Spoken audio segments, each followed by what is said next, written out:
inductive. I grew up in the heart of Mumbai. My home was not too far from where in March 1993, RDX explosives ripped through Plaza Cinema. It was a part of a coordinated series of 12 blasts that turned my city into a morgue. 257 people died. I was not born there, but I grew up with the crater it left in our psyche. Now ask yourself, was there an election in March 1993? No. That election was 3 years away. Was the government looking for a populist distraction? No. The government was weak. The economy was opening up and we were desperate for stability. Terror did not come because we needed a vote. It came because Dawood and the ISI wanted to fracture India's financial spine. That was not populism. That was an act of war. I remember my aunt, once again, vividly, traveling through Chhatrapati Shivaji terminus. She put out of the train station at 9:27 p.m. and the terrorists entered at 9:30. 3 minutes is the difference between my aunt watching from home tonight and her being engraved in a memorial stone in South Bombay. 10 men held the city of 20 million hostage. Now look at the policy response. The proposition says that India is populist. What would a populist government do after 26/11? The public rage was nuclear. I remember it. We wanted blood. We wanted the Air Force to flatten the training camps in Mudarke. A populist leader would have just launched the jets to win the next election. But the government of the day, the Congress party, chose strategic restraint. They chose diplomacy. They chose to send dossiers. They appealed to the international community. They appealed to you. Did it work? Did the non-populist approach buy us peace? No. It bought us Pathankot. It bought us Uri. It bought us Pulwama. We learned a hard lesson, Mr. President. You cannot shame a state that has no shame. Let's move to the present. 6 months ago, the proposition claims the skirmishes this May were electioneering. Check the dates. The elections for the Indian General Parliament were over. The government was secure. Apologies. The government was secure. On 22nd of April, terrorists from the Resistance Front, a cheap rebrand of the Lashkar-e-Toiba, attacked tourists in Pahalgam. They dragged out 26 people and killed them for their religion. They didn't ask who they voted for. They executed them. India's response, Operation Sindoor, was launched on the 7th of May. Note the name, Sindoor, the vermilion mark of a Hindu wife. It was not Operation Thunder or Operation Wrath. It was named for the widows created by that massacre. It was a surgical dismantling of 9 launch pads. We degraded radar systems in Lahore. We punished the perpetrators. And then what? We stopped. We did not invade. We did not occupy. We did not hold a parade in Delhi. We reestablished deterrence and went back to work. That is not populism. That is professionalism. The proposition confuses popular with populist. Yes, Mr. President, defending your citizens from being murdered is popular. Providing clean water is popular. Keeping the railways safe is popular. That does not make it a trick. Populism is promising easy answers to complex problems. Security is doing the hard, expensive, dangerous work of ensuring that a child in Dadar can go to the cinema without being blown up. But if you want to see the actual populism disguised as security, you must only look across the Radcliffe line.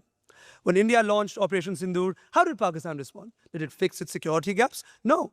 Operation Bunyan al-Masus was launched. The solid cemented wall, a Quranic reference designed not for tactical efficacy, but for religious mobilization. You launched missiles at our bases in Udhampur, had them shot down, had 11 bases struck, and achieved at best a tactical stalemate.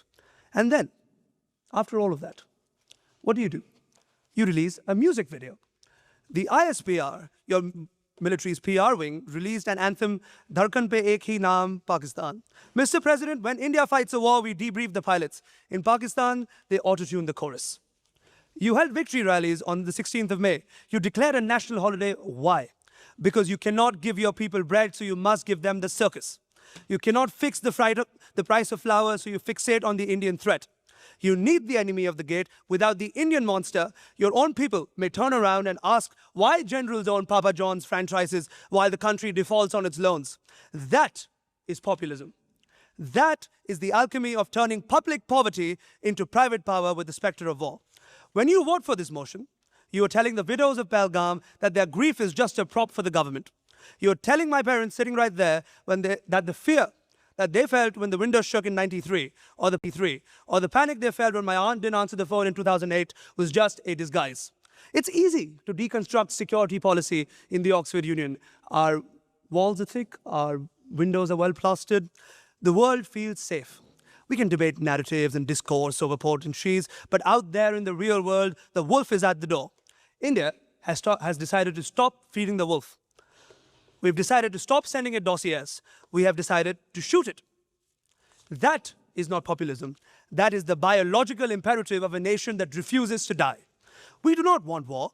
We want to be boring neighbors. We want to trade onions and electricity. We want to play your cricket team without worrying if the away team is bringing bats to C4.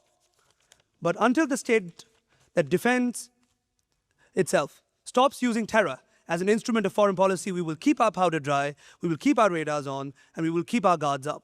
If that is populism, then I am a populist. If that is a disguise, then I will wear it, because the alternative is not liberalism. The alternative is 2611 on repeat.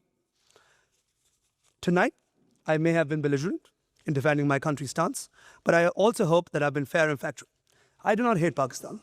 I truly wish to see a Pakistan that is safe, stable, prosperous, and at peace with us. I dream of a day where I could take a train from Mumbai to Lahore and have kebabs in Gawar Mandi, or when the Indian cricket team captain and the Pakistani cricket team captain can joke about their schools, their kids' schools, because politics has ceased to matter. I'm an idealist by heart, but unfortunately, I'm a realist by circumstance. But for that day to come, we must first deal in truth. And the truth is, calling India's Pakistan policy populism in disguise is a dangerous distortion. It implies that we're all just play acting, that there's no wolf on the door, but there is. Recognizing this wolf doesn't mean we should keep living in fear of it. It just means that we need to know that to have the bigger stick when you're trying to build the bigger fence. Perhaps in a not so distant future, a young debater from Mumbai and a young debater from Lahore, Quetta, or Peshawar will stand here not to argue about war and policy, but to argue about who has the better music or who has the better biryani. Obviously, the answer to both is India. Jokes aside, that is the debate I want to have. We aren't there yet. To get